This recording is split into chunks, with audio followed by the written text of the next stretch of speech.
Recently, a senior official from the Japanese Prime Minister's office made a startling statement. Japan should possess nuclear weapons. A nation that built much of its moral standing on being the sole victim of nuclear weapons is not openly exploring the right to possess them. That's ironic, isn't it? Well, actually, whether Japan should or even can possess nuclear weapons isn't a matter of debate. It's a settled question, answered decades ago by binding commitments Japan made to the international community. In 1945, Japan's war of aggression ended in defeat. Japan accepted the terms of Potsdam Declaration, announced its unconditional surrender, and signed the Instrument of Surrender. These legally binding international documents were explicit. Japan shall not maintain industries that would enable her to rearm for war. Japan's own constitution reinforced this commitment. Article 9, enacted in 1947, states that the Japanese people forever renounce war, and that land, sea, and air forces, as well as other war potential, would never be maintained.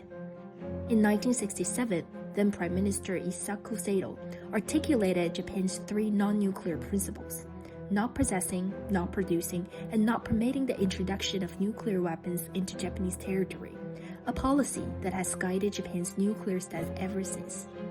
And in 1976, Japan ratified the Treaty on Non-Proliferation of Nuclear Weapons. Under this treaty, Japan committed itself as a non-nuclear weapon state, legally bound never to receive, manufacture, acquire, or transfer nuclear weapons. So from the international treaties to domestic law, from constitutional provisions to self-declared principles, the legal framework is clear. There's no legal ambiguity, no room for interpretation. For Japan, nuclear weapons are categorically off the table. If the history after 1945 tells us why Japan cannot go nuclear, the history before it reminds us why it must not. Because in the 1930s and 1940s, Japanese militarism caused unspeakable devastation across Asia and beyond, atrocities that remind us history must never be repeated. The Nanjing Massacre, where more than 300,000 Chinese civilians and unarmed soldiers were killed in just 6 weeks. The so-called comfort women system, under which an estimated 400,000 women from China, Korea, the Philippines, Indonesia, and beyond were forced into sexual slavery, and more than 2/3 of them did not live to see the end of the war. And the list goes on and on.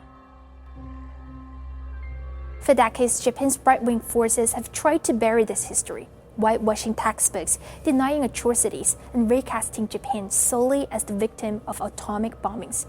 But history cannot be erased. The trauma inflicted by Japanese militarism still resonates across Asia and beyond. And any move toward renewed military expansion risks being seen as a return to a deeply painful past. That is why the backlash has been so intense, and why it will not stop at words. Russian Deputy Foreign Minister Andrew Rudenko stated that Moscow is unequivocally negative toward any discussion of Japan's nuclear weapons. He warned that Japan's militarization will only worsen the situation in Northeast Asia, and in his word, will entail due countermeasures from countries who see this militarization as a threat. China condemned this remark as a blatant challenge to the post-war international order and a serious threat to regional and international peace and stability. And even Japan's closest ally, the United States, moved quickly to distance itself. Rather than endorsing the idea, a State Department spokesperson reaffirmed Japan's role as a global leader in nuclear non-proliferation and nuclear arms control, a pointed reminder of Washington's expectations. And within Japan, opposition voices were swift and vocal.